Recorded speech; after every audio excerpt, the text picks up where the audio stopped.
अब प्रश्न संख्या 3 को देखिए, इसमें लिखा हुआ है निम्न समस्याओं में रैखिक समीकरण युग्म बनाइए और उनके हल प्रतिस्थापन विधि द्वारा ज्ञात कीजिए।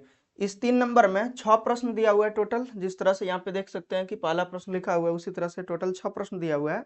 तो सबसे पहले तुम लोग पहले प्रश्न को बनाएंगे। इसमें बोला जा रहा है कि जो सेंटेंस दिया हुआ उससे रैखिक समीकरण बनाना है, रैखिक समीकरण युग्म बनाना है, दो समीकरण प्राप्त होगा और उसके बाद प्रतिस्थापन विधि द्वारा उसको हम लोग यानी कि समीकरण के हल को ज्ञात करेंगे। तो पहले प्रश्न में देखिए यहाँ पर लिखा है दो संख्याओं का अंतर 26 है और एक संख्या दूसरी संख्या की 3 गुनी है, उन्हें ज्ञात कीजिए। इस सेंटेंस को पढ़ने के बाद आपको ये भी समझ में आ रहा होगा कि एक संख्या बड़ी होगी और दूसरी संख्या छोटी होगी, क्योंकि संख्याओं का अंतर मतलब होता है कि दो संख्या के बीच में यानी कि बड़ा छोटा जो है वो 26 का है।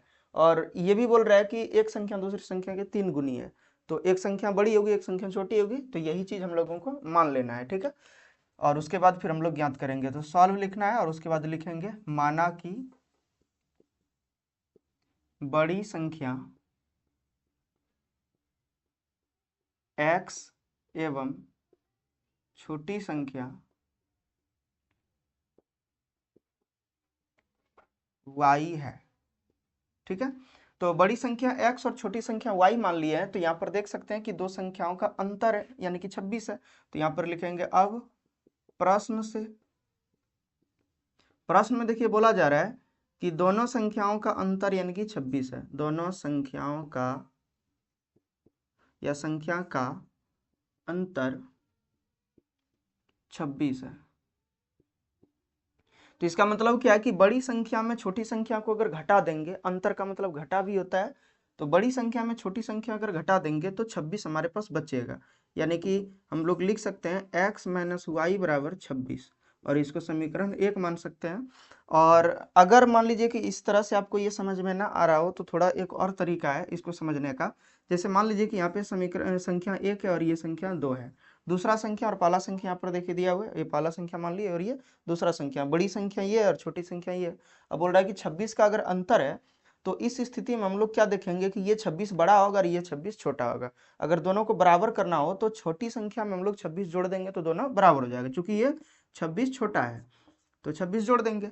अब इसी y को अगर इस साइड ले आएंगे तो क्या हो जाएगा, x माइनस वाई बराबर 26 बचेगा। प्लस में वहां पर 26 है और ये प्लस में y था तो इस साइड लाए तो माइनस में आ गया। तो ये समीकरण इस तरह से हमारे पास प्राप्त हुआ। आप जिस तरह से समझ सकते हैं समझिए, कोई दिक्कत यहाँ पर नहीं है, ठीक है। डायरेक्टली हम लोग लिखे हैं x माइनस वाई बराबर 26, क्योंकि अंतर का मतलब घटा होता है मैथ में, ठीक है। अब आगे हम लोग समझेंगे फिर, यानी कि पुनः लिखेंगे प्रश्न से, प्रश्न से दोबारा अगर हम लोग प्रश्न से चलते हैं तो बोल रहा है क्या एक संख्या दूसरी संख्या के 3 गुनी है। तो लिख देंगे एक संख्या दूसरी संख्या की 3 गुनी है। तो एक संख्या दूसरी संख्या की 3 गुनी है, इसका मतलब क्या हुआ कि यहाँ पर हम लोग लिख सकते हैं ऐसे करके x बराबर वाई। बराबर करने के लिए हम लोगों को जो चीज करना होगा वो करेंगे, लेकिन यहाँ सबसे पहले तो हम लोग लिख सकते हैं कि x बराबर वाई फिलहाल के लिए लिखा जा सकता है। अब हम लोग बराबर करेंगे, ठीक है।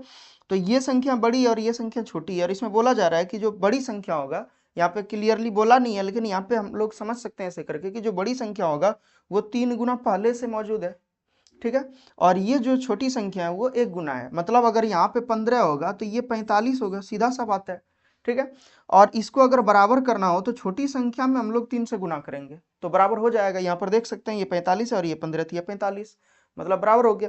तो जो संख्या छोटी है उसको हम लोग यानी कि 3 से गुना कर देंगे। तो यहाँ 3 से अगर गुना करते हैं तो ये 3y हो जाएगा। डायरेक्टली हम लोग लिख लेंगे ऐसे 3y, यानी कि x बराबर 3y, समीकरण 2 प्राप्त हुआ हमारे पास, ठीक है। अब यहाँ पे सोचने वाली बात है कि जब हम लोग प्रतिस्थापन विधि से यानी कि हल ज्ञात करते थे समीकरण युग्म का, तो उसमें किसी एक चर को, ठीक है, पूरी तरीके से ज्ञात करते थे, मतलब आभासी मान ज्ञात करते, जैसे x और y के जगह पे x या y का वैल्यू ज्ञात करते। तो यहाँ समीकरण 2 को जब आप देखते हैं तो यहाँ पे x का ऑलरेडी यहाँ पे मान ज्ञात है, मतलब x का जो यानी कि x का जो वैल्यू है वो y के पदों में ज्ञात हो चुका है, यानी कि 3y है। तो यही वैल्यू को ले जाके हमको समीकरण 1 में रख देना है, मतलब एक स्टेप हमारा कम हो चुका है यहाँ पे इस स्थान पे अगर देखते हैं। तब करना क्या है, तो x का मान समीकरण 1 में रखेंगे।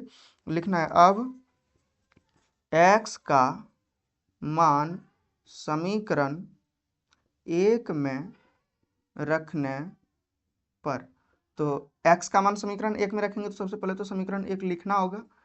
तो x - y बराबर 26 है और x के स्थान पे हम लोग लिख सकते हैं 3y। तो 3y और माइनस में देखिए ये y है और बराबर 26। यहाँ पे कुछ किया हुआ नहीं है, x के स्थान पर 3y लिखे, यहाँ पर देख सकते हैं s बराबर 3y है और माइनस का माइनस लिखे, y का y लिखे, 26 का 26, जैसा था वैसे ही लिखेंगे। अब 3y में से एक y घटेगा, ये एक y है और ये 3y है, तो 3y में से अगर एक y घट गया तो बचेगा 2y और बराबर 26। अब यहाँ पर देख सकते हैं कि ये जो गुना में है और इधर जब भेजेंगे 2 को तो भाग में आ जाएगा, तो कटेगा 26 13 बार में। तो इस प्रकार से यानी कि हमारे पास एक हल ज्ञात हो गया, यानी कि y का जो मान है वो ज्ञात हो गया, इसीलिए लिखेंगे y बराबर 13। तो ये जो y है, y का वैल्यू 13 प्राप्त हुआ।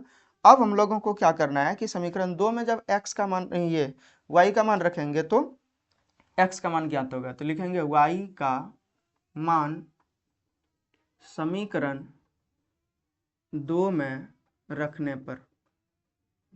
हालांकि किसी में भी रख सकते हैं, कोई दिक्कत नहीं है। यहाँ पे भी समीकरण 1 में भी अगर रखेंगे तो y इधर जाके प्लस हो जाएगा 13 और ये जो 26 है और ये इधर जाएगा प्लस में हो जाएगा 13, तो 13 और 26 39 हो जाएगा और यहाँ पे भी देखिए निकलेगा 39 ही, क्योंकि समीकरण 2 से चल रहा है। तो समीकरण 2 देखिए यहाँ पर लिखा है x बराबर 3y। अब देखिए यहाँ पे x बराबर लिखेंगे 3 और गुना y के स्थान पर 13 लिखेंगे, तो इसीलिए x बराबर 13 तो यह 39 हो जाएगा। तो इस प्रकार से यानी कि हमारे पास हल प्राप्त हुआ। लिखेंगे अतः x बराबर 39 एवं y बराबर 13 है। तो आप जांच कर सकते हैं अब इस समीकरण के हल का, मतलब x के स्थान पर 39 रखेंगे और y के स्थान पर 13 रखेंगे और समीकरण में रख के हम लोगों को चेक करना है। तो यहाँ पर देख सकते हैं कि x - y बराबर 26 है, तो 39 में से 13 घटाएंगे, x और y का वैल्यू देख सकते हैं, 39 में से जब 13 घटाएंगे 26 बचेगा और x यहाँ पे 39 है और यहाँ पे देख सकते हैं कि 3y है, तो y के स्थान पर अगर हम लोग 13 रखेंगे तो 13 गुना 3 13 39 हो जाता है और यहाँ भी 39 है। तो देख सकते हैं इस प्रकार से ये समीकरण का हल ज्ञात हो चुका है, यानी कि x का मान 39 और y का मान 13 है। तो ये इस सवाल को हम लोग बना चुके हैं, अब इसका स्क्रीनशॉट ले सकते हैं।